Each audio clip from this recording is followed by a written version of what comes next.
কিন্তু যদি বলেন গ্রুমিং কোথায় করেছেন?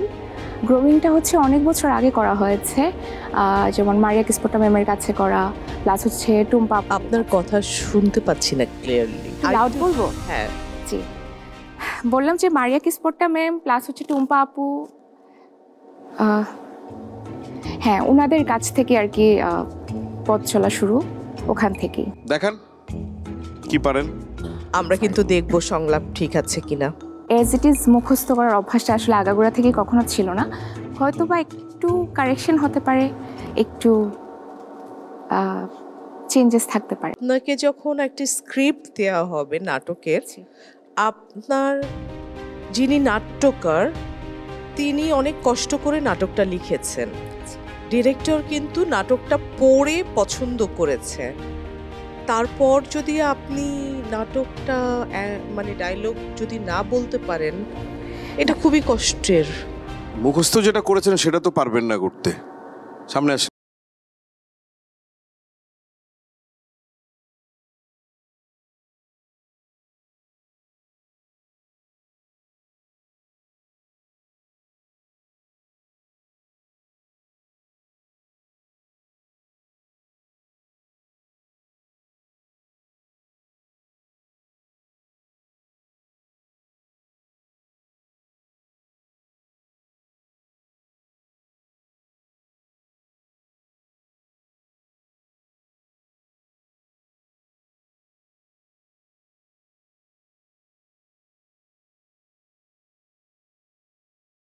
কারণে যে এখানে যে মিনিংটা আছে আমি ওইটাই দেখতে চেয়েছিলাম, যে আপনি বলেন আপনার মতো কিন্তু মিনিংটা ঠিক থাকতে হবে।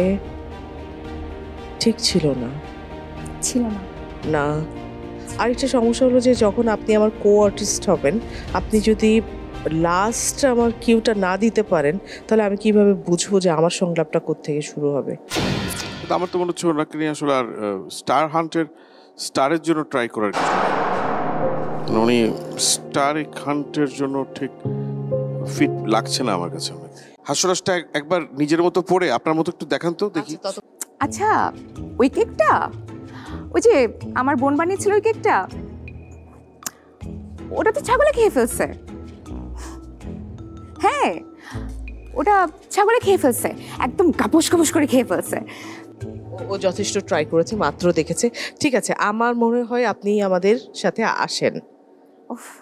Thank you so much, thank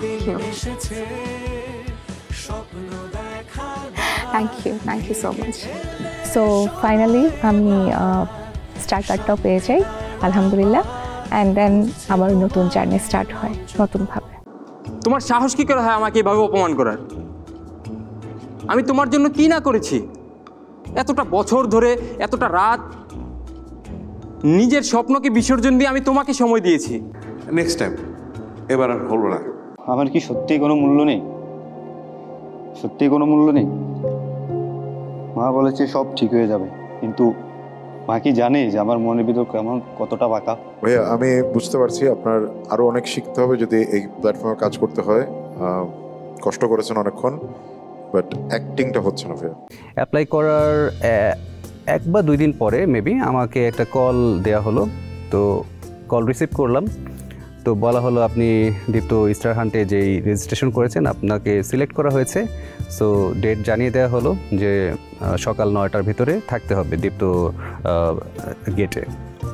তো আমি মোটামুটি যথাসময় দীপ্তর গেটে চলে আসি 9টা 9:15 দিকে। তো আমি যখন জাজেসদেরকে উইলিংলি বললাম আমি একটা সিন আপনাদেরকে অ্যাক্টিং করে দেখাতে চাই, তখন আমাকে বললেন যে তোমার সিনের থিমটা বা কী ক্যাটাগরিতে হচ্ছে। তো আমি বললাম যে এটা একটা স্যাড সিন হবে, তো এটা আমি শর্ট ফর্মে দেখানোর চেষ্টা করছি। তো তারপর তারা বললেন ওকে ঠিক আছে তুমি আমাদেরকে দেখাও। একটু কয়েক লাইন আমাদেরকে পড়ে শোনান তো। মানে অ্যাক্টিং করবেন, হ্যাঁ বাট সেটা যেন অ্যাক্টিং মনে না হয়। আচ্ছা, আমাকে ছোট মনে করো না, আমি জানি আমি পারবো। শোনো, কয়দিন আগে তো সবাই বলেছিল যে আমার দ্বারা কিছুই হবে না, বাট আমি প্রমাণ করে দিয়েছি আমি সব করতে পারি, এবং এটাও প্রমাণ করে দিয়েছি তারা ভুল ছিল। আমি তাদের চোখে আঙ্গুল দিয়ে দেখিয়ে দিয়েছি যে আমি চাইলে পাহাড় টপকাতে পারি, আমি চাইলে পাড়ি দিতে পারি সাগর, 100 সাগর পাড়ি দিতে পারি। তোমার জন্য নিয়ে এসেছি এই সুন্দর লাল গোলাপ ফুল। থাপ্পড় চিনস একটা থাপ্পড়ে গাল লাল করে হারানো ফাইজলিন করেছ আমার সঙ্গে কেন কি করলাম? ব্যাট নিয়ে এসে গোলাপ ফুল না ও সরি, আসলে খেয়াল করিনি। এটা থিয়েটার করেন আপনি থিয়েটার স্কুলিং করা হয়েছে আমার লিয়াকত আলী মিন্টু স্যারের কাছে। সিনেমা একজন দেখা হয় অভিনেতা হিসেবে নিজেকে তৈরি করার জন্য আপনি কি নিয়মিত চর্চা করেন? নিয়মিত। জি, নিয়মিত চর্চা করি। চর্চাগুলো কি কি? নিয়মিত চর্চাগুলোর মধ্যে যদি বলি, ভয়েস নিয়ে চেষ্টা করি বিভিন্ন টোনে কথা বলার।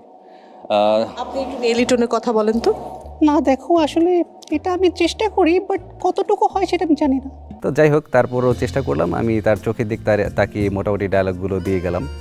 তো তারপর তারা উভয়ে আমাকে একটু কনফিউশনে ফেলে দিল, বললো যে এবারের জন্য বাদ দিই আমরা, নেক্সট টাইম আপনি ট্রাই করেন।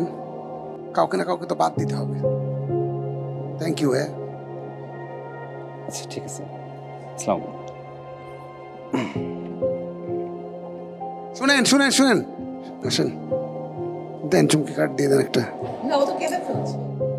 তখন তো পারেন এক্সপ্রেশনটা দিতে, এখন এই যে এখন রিয়েল এক্সপ্রেশনটা বের হয়েছে। দেন কার্ডটা দিয়ে দেন, আসেন নিয়ে যান। আসবো? আসেন আসেন। স্বপ্ন দেখার দিন এসেছে, স্বপ্ন দেখার বার ভিড়কে ঠেলে সময়। Thank you. তো এখন আমাদের এই যাত্রা তো মাত্র শুরু। এটা যদি বলি পুরো যাত্রার 20 বা 30% আমরা মাত্র আসলাম। এখন সামনে যেটা